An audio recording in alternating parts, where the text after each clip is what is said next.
So I know I've mentioned this before, but there are times when I'm not sure what I should say when I'm standing up here. It's true.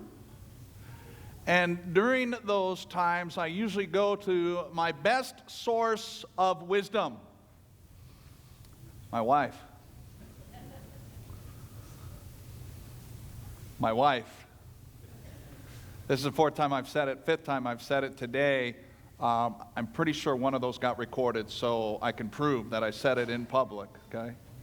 And I go to her and I say, I don't have the foggiest idea what I should preach about. Any suggestions? She says, well, I've always loved that sermon about Moses.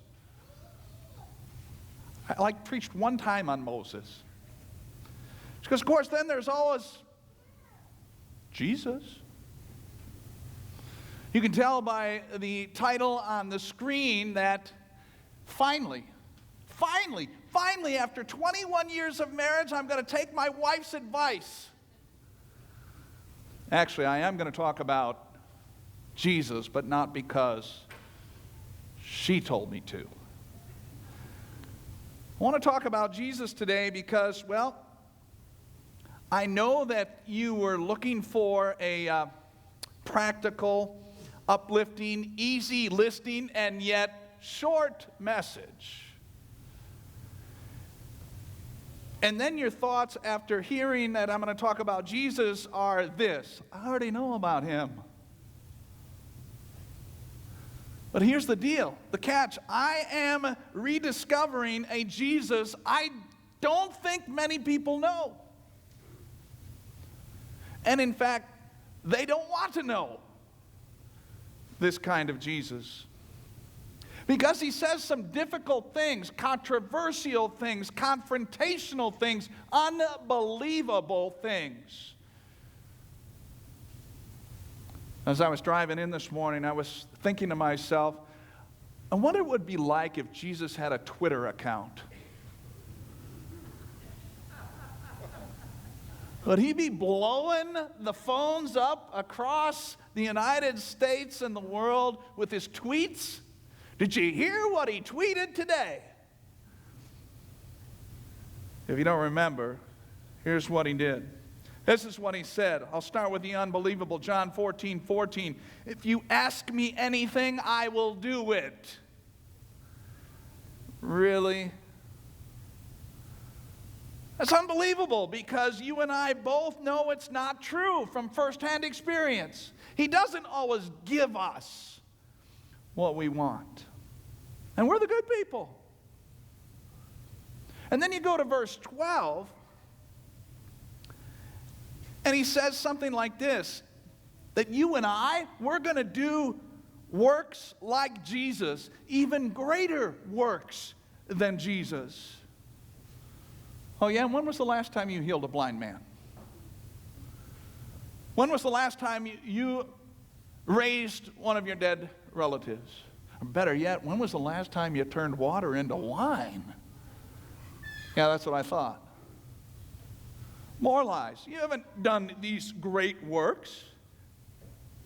And it gets better, or in our case, it gets worse. The most unbelievable statement, the most controversial statement, the most closed-minded, arrogant statement in verse 6, when Jesus says, I am the way and the truth and the life. No one comes to the Father except through me. I mentioned a sociologist last week by the name of Robert Putnam, and he did some research, and he said 89% of American Christians believe that non-Christians can spend eternity in heaven with God. 89% of Christians. But what does Jesus say? Jesus says you can't get to the Father except through me. So does that mean only 11% of us are right and 89 are wrong? What are we going to do? Well, there are several things that people do, one of them which is this. They look for the kinder, gentler Jesus. And you don't have to look very far. You can find him in John chapter 14, the very beginning, where it says, hey, I'm going to go and prepare a place for you. I'm going to build you your own house. It's like, yeah, I'm all in. I'm in, Jesus. That's great. Others, I don't know. There's no wiggle room when Jesus says this, so I think I'm just going to dismiss Jesus in the Bible altogether. Because Jesus is either who he says he is, or as C.S. Lewis quotes, he's a liar and a lunatic. I think if we're honest, we don't want to deal with the kind of Jesus we find at the end of this reading in John chapter 14.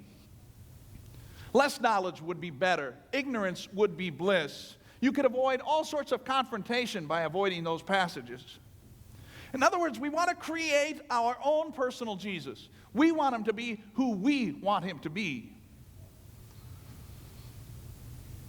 The disciples had this problem, and they had spent 3 years, 24/7 with Jesus. They had trouble with some of the things that he had been saying. They were having a hard time hearing them and grasping them as true. They simply had a hard time believing. And that's really what it comes down to, isn't it? Trusting in the Lord when you would rather lean on your own understanding, put in your 2 cents worth. Well, I'm a bright guy, this is how I think it should be.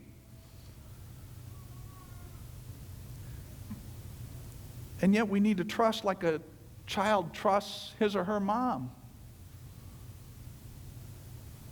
Of course, that's fine until mom doesn't come through, right?